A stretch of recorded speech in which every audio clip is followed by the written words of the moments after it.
البيتزا يا حبايبي اهي.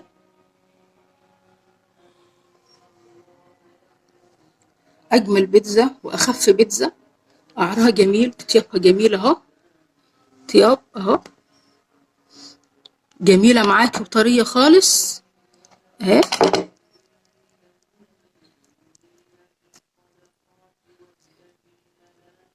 اجمل بيتزا وطريه وجميله، جربوها وقولوا لي رايكم. وطيابها جميل، والارشادات والحاجات اللي انا قلت عليها تاخدوا بالكم انها هتطلع معاك احسن بيتزا واجمل بيتزا، والف هنا وشفا مقدمه.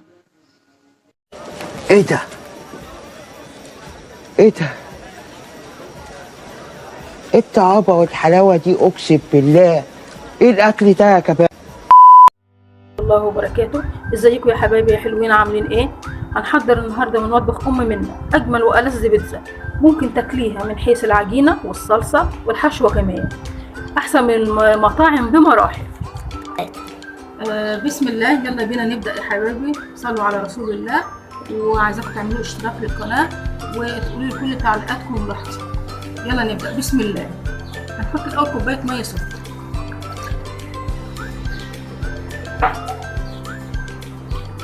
بعد كده الخميرة ديت حوالي 20 جرام، ما يعادل باكون خميرة، معلقتين سكر،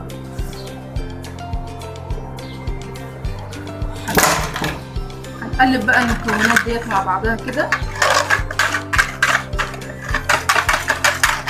المية دي على فكرة مية دافية، اللي ما تكونش ساقعة خالص ولا سخنة جامد.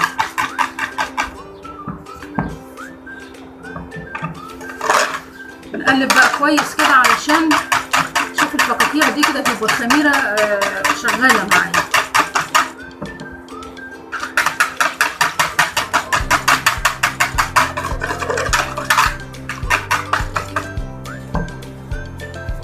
بعد كده بقى هنحط الزيت ده زيت زيتون، ما يعادل ربع كوباية، حوالي 800 جرام زيت.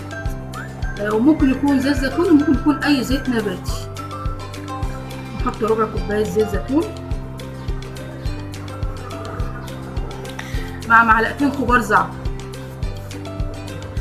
نقلب برضو كويس الخلطة دي كده مع بعضها.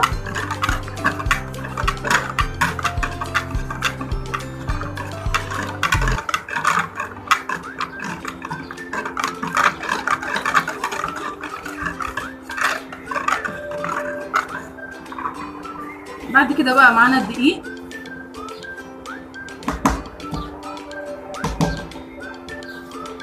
الدقيق ده بقى عبارة عن كيلو دقيق، حوالي 8 كوبايات دقيق كبار.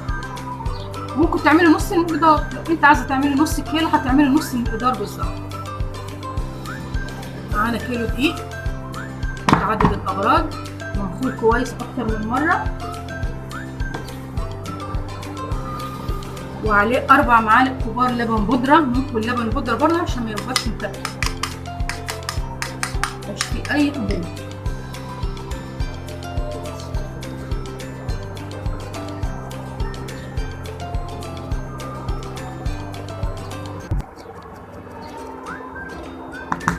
بعد كده بقى هنعجن.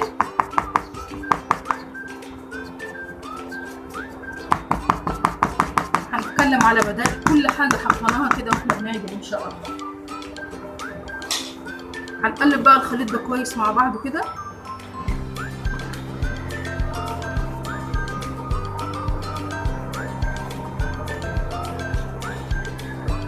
احنا هنحتاج للعجين حوالي 3 كوبايات من ميه، ما يعادل 600 جرام ميه. والميه مهمه جدا، لازم نديها الميه بتاعتها الكافيه عشان ناكل بيتزا طريه وهشه وجميله.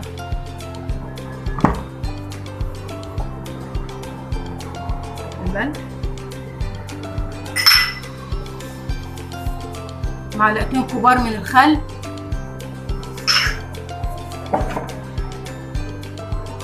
معانا برضو معلقتين مايونيز، مهم جدا برضو عشان نخلي العجينه طريه معانا. معلقتين المايونيز دول مهمين جدا.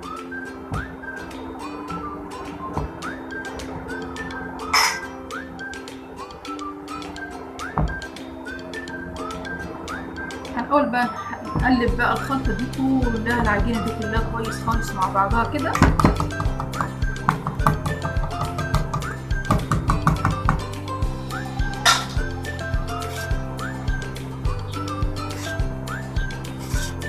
5 اسرار للبيتزا عشان تطلعي بيتزا هشه وطريه.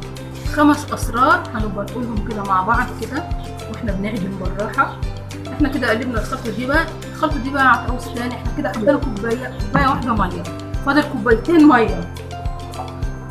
حطينا كوبايه، فاضل لنا كوبايتين ميه للعجينه.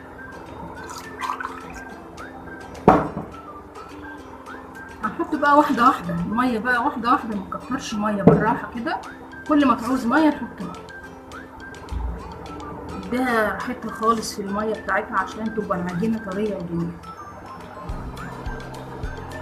هنقول بقى بعض البدائل كده واحنا بنعجن كده.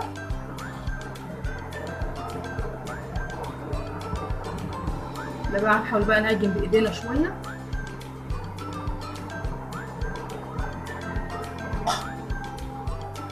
بسم الله، صلوا على رسول الله.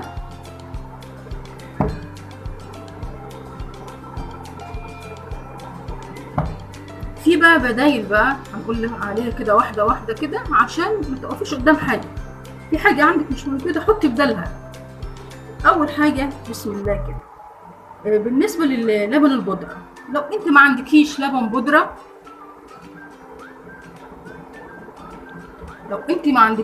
بودره، ممكن تحطي 3/4 كوبايه لبن حليب او كوبايه زبادي مع الميه. كملي بقى عليهم بالميه. ما ينفعش نحط كله لبن، لا، لان الميه مهمه جدا، بتخلي العجينه خفيفه وهشه وجميله معانا كده. ماشي. في تاني برضو بديل الخميره الفوريه. ممكن تحط خميره بيره، ممكن تحط بودر. لو مش موجوده برضو ممكن تحط بودر. ومعلقه الخل برضو مهمه. يعني احنا العجينه دي هتاخد عجين كده على الرخامه، لسه هنعجنها على الرخامه، هتاخد لها حوالي 12 دقيقه عجن. في برضو الدقيق، في برضو عندك الدقيق المتعدد الاستخدام ده، ممكن تحط بداله دقيق غله. دقيق غله اللي هي العلامه الاولى. دي كلها بدائل ممكن تستخدميها، ما تقفيش قدام حاجه معينه. هي كده العجينه ناشفه كده، عايزه ميه تاني كده. احنا كده حطينا كوبايتين ميه على كيلو دقيق، ومعانا كوبايه تانية اهي. نحط منها بقى واحده واحده كده لما نغمس.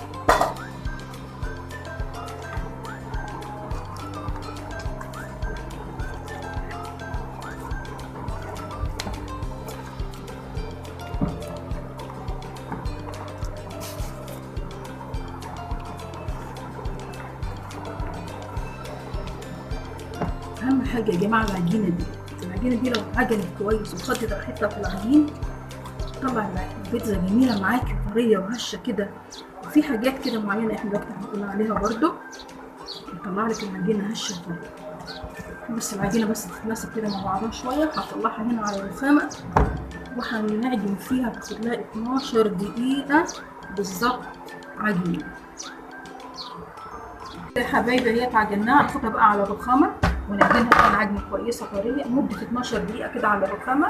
ونحط ميه حبه بحبه ونعجن دقيقتين ونسيبها دقيقه. يعني نعجن دقيقتين كده ونسيبها دقيقه، يعني نعجن كده ونسيبها دقيقه كده ونرجع لها تاني.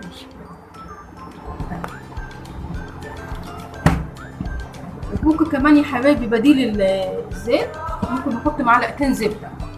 يعني ممكن نحط بدل ربع معلقه كوبايه الزيت ربع كوبايه زيت. نعجن فيها كده، نسيبها كده دقيقتين ونرجع لها تاني. نقطة ميه صغيره كده، حبه بحبه كده ميه. تاني نعجن كده على الرخامه لمده 12 دقيقه بالظبط. كل ما نعجن فيها كل ما نلاقي لونها فتح معانا. كل ما نعجن كل ما نلاقيه فتح معانا.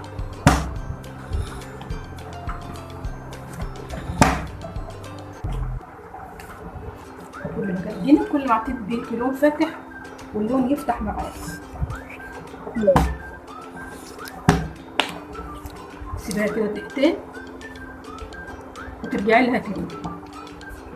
اهم حاجه ال 12 دقيقه دول تكون عجنتهم جميله كده ومظبوطه.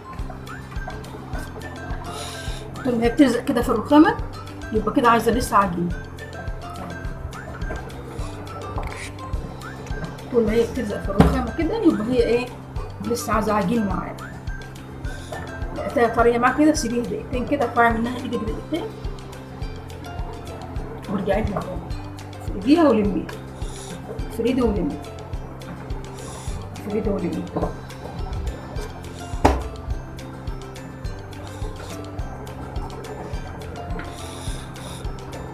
كل ما تعجني كويس كل ما تطلع معاكي بيتزا طريه. فتح ده، كل ما تفتح معاك حط ميه كل ما تفتح معاك.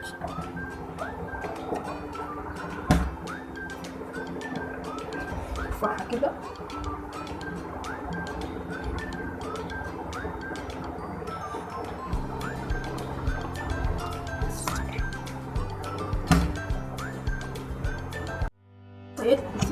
عجنت كده وخلصت. هناخدها بقى نحطها فين؟ هنحطها بقى في الطبق ده كده، وتعص ايدك كده زيت او ميه عشان الشهي يبقى طري. سيبها لمده بالظبط ساعه الا ربع بالظبط كده في مكان دافي، اهم حاجه يكون في مكان دافي. ساعه الا ربع كده مغطيه في مكان دافي. صلوا على رسول الله. دي يا حبايبي بقى الصلصه، احسن طريقه للصلصه واطعم صلصه ممكن تاكليها. الطريقه اللي هنقول عليها معلش انا عملتها من غيركم عشان الكهرباء قطع حاليا، فانا عملتها قبل الكهرباء ما تقطع، بس هنقول لكم طريقتها بالظبط. هتجيبي نص كوبايه ميه تحطيهم في حله على النار، وتحطي 4 حبات طماطم، بصلتين، 3 فصوص توم، فلفل اسود، هيغلوا لمده 10 دقايق بالظبط حتى تنزليهم يبردوا. بعد كده تضربيهم في الخلاط، بعد كده ترجعيهم على النار تاني في نفس الحله من غير اي ماده دهنيه في الحله. ترجعي الصلصه اللي اتضربت في الخلاط تاني في الحله، وهتحط عليهم رشه ملح، رشه زعتر، رشه بابريكا، معلقه سكر، معلقه خل، معلقه فلفل، وتسيبيها على النار حتى تتسبك شويه على النار كده وتنشف شويه، تبقى بالطريقه اللي انت شايفاها. ودي اللي هتتفرد على وش البيتزا اطعم صلصه ممكن تدوقيها ويمكن تاكليها. هنا يا حبايبي عندنا الصينيه مدهونه زيت وعليها رشه دقيق سميد بسيطه كده عشان ما تلزقش مننا بس قاعد الصينيه. وهنحط العجينه عليها كده، احنا هبطناها، هنسيبها بس دقيقه واحده بس كده مع نفسها، وبعد كده نبططها بقى نفردها. بس شوفوا بقى تتفرد بسهوله ازاي. سيبناها 5 دقايق، فردناها هي وعملنا لها حرف كده، تفرد معانا بكل سهوله اهي.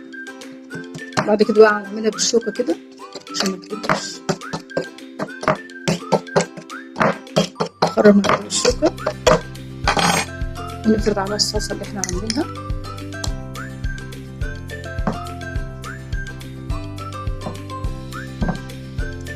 احنا كنا بنقول في عندنا 5 حاجات عشان البيتزا تطلع ناجحه معاكي وطريه، فاحنا هنقولهم برضو كده واحنا بنكمل كده.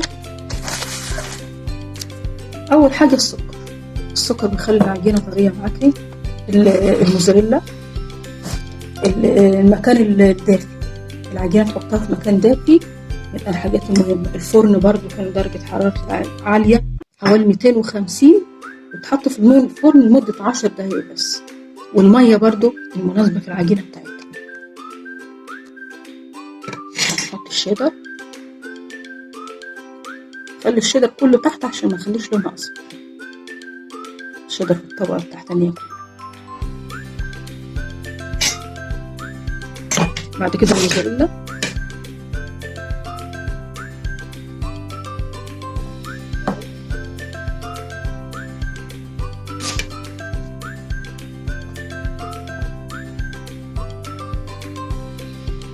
حاول ما نخليش اي حاجه على الحروف كده بس عشان ما تتحرقش معانا. نحط بقى الخضار بتاعنا.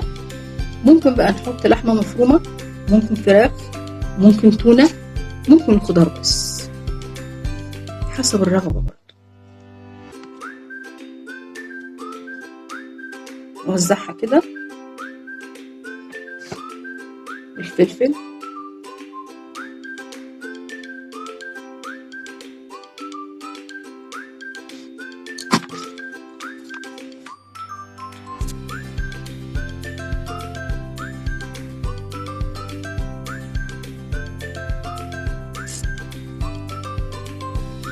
نحط برضو كده كميات متساوية، يعني نوزعها كويس كده،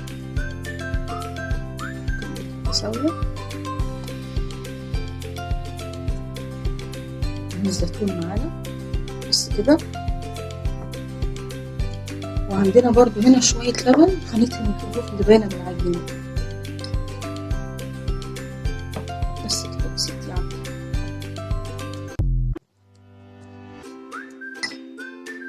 بس كده دهنة بسيطة بس كده.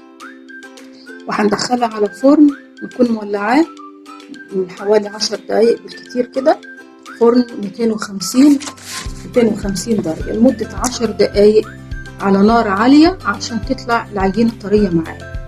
يلا بينا. البيتزا يا حبايبي اهي،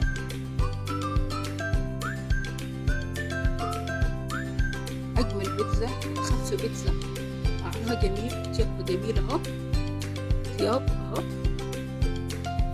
جميلة معاكي طرية خالص اهي.